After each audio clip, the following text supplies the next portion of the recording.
Sa social media po ba? Sa Messenger, gano'n? Sa Messenger? O, paano po yun? Sino unang nag-add? Yes, mami. Si daddy. Yes, daddy. Sa? Kasi Friendster.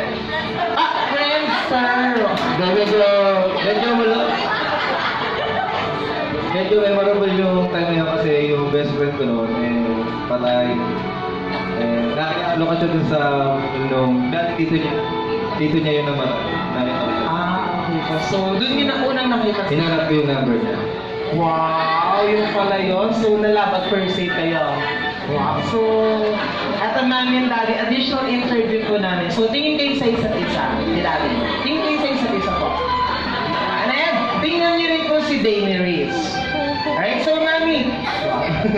So mami, sa tingin niyo po ba, ano po ba yung mga nakikita niyong katangian or physical appearance na namana ni Day kay daddy? Yes, ma'am? Meron ba mga namana? Yung? Kilay? Buhok! Wow! Sa katangian na, meron na po ba ma'am? Katangian? Or wala pa? Hindi niyo pa masabi. Wow! Palakpakan naman po natin si ma'am. Ako kay daddy, dad kayo po.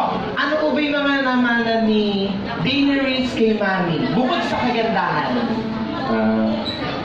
Nakaitan, Wow! Kagandahan! Ano ba, sir? katarayan, Mabait ako pero mabait, mukha namang talagang mabait siya. Anything else, sir?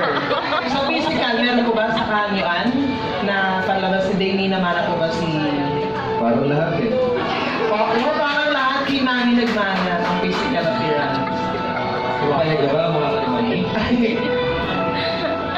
Ayun o, nangiti siya. So ibig sabihin, palakpakan naman po natin si Daddy. So, mami and dad, dito po muna kaya dahil marami po kaming inihandang mga games at si Dave po marami siyang inihandang mga game prize para sa ating mga Jolly Kids. So, thank you so much, Mami, Daddy, and Dave. Maraming salamat po. Balikan na lang po namin kayo. So, sa lahat ng kids natin dito, sabi ko nga maraming inihandang